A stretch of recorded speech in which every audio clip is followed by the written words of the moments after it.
ازيكم حبايب قلبي؟ عاملين ايه؟ يا رب تكونوا بخير. هنعمل النهارده رز بلبن. انا غليت اللبن والرز على النار دخل تسويه اهو.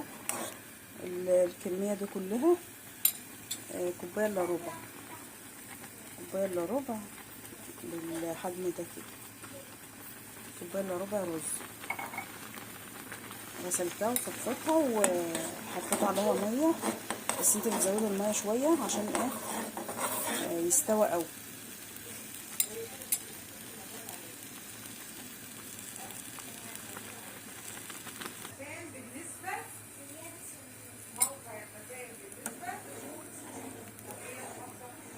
انا كده حطيت الرز وحطيت السكر عشان يدوبوا مع بعض. السكر حسب ما انت حابه، عايزاه مسكره عايزاه وسط.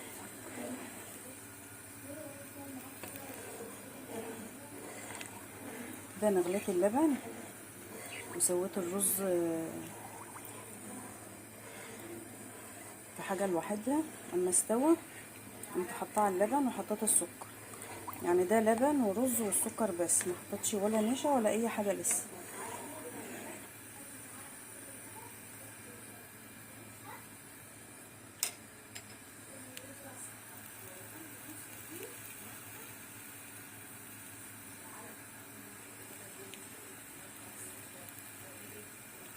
تغلي غلوه كده بس محترمه، وبعد كده اشوف انا هحط ايه.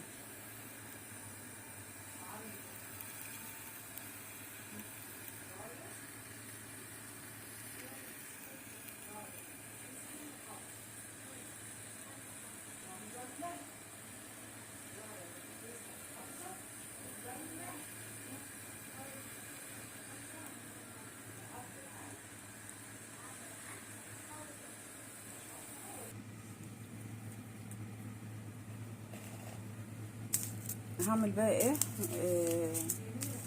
هدوب في كوبايه ميه وكيسين فانيليا، معلقتين نشا. مش هحط نشا كتير عشان ده رز بلبن ماهوش مهلبيه. رز بلبن بيبقى نشا، الرز بتبقى فيه كتير. هحط معلقتين كريم كراميل عشان ساعة ما الرز يغلى اقوم حاطه الحاجات دي اللي انا دوبتها. حطيت كيسين الفانيليا ومعلقتين كريم شانتيه،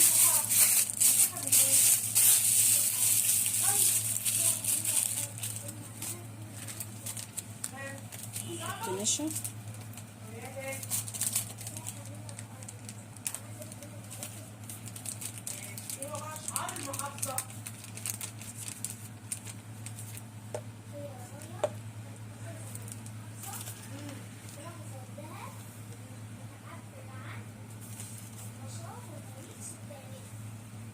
مش هزود نشا عشان الرز.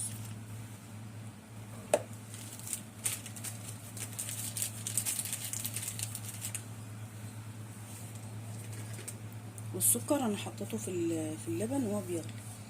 احط بقى هنا كوبايه ميه وادوبه. حطيت شويه جوز الهند، حطيت شويه زبيب. ايوه كده. وعملت الخلطه اللي انا قلت لكم عليها.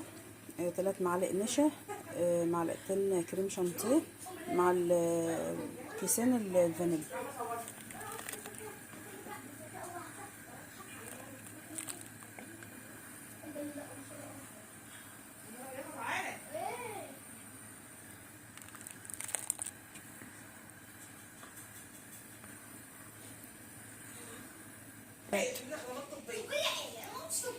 بسم الله الرحمن الرحيم. خدمات ايه؟ كده خلصت اهي. يبقى هي المؤسسة تقدم خدمات لمين؟ ايوه الناس دي اسمها ايه يعني؟ للأسف السياح.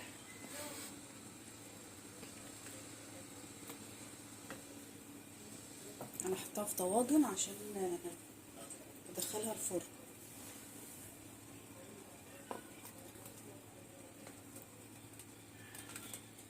الافراد والشركات. الافراد هي مؤسسه تقدم خدمات ماليه للافراد والشركات مثل حفظ وتحويل الاموال ومنع القروض. ليدر الجيش. تحديد ايه؟ عملت على كل طاجن كده معلقه قشطه عشان انا هدخلها الفرن. اهميه مفتاح الخريطه. توضيح ما تتناوله الخريطة. توضيح ايه معنى الايه؟ ناتج عن تفكير شخص. كده انا خلصت اهو، هحطهم بس في الفرن سهله. ياخدوا وش وخلاص. الحقيقه تبدأ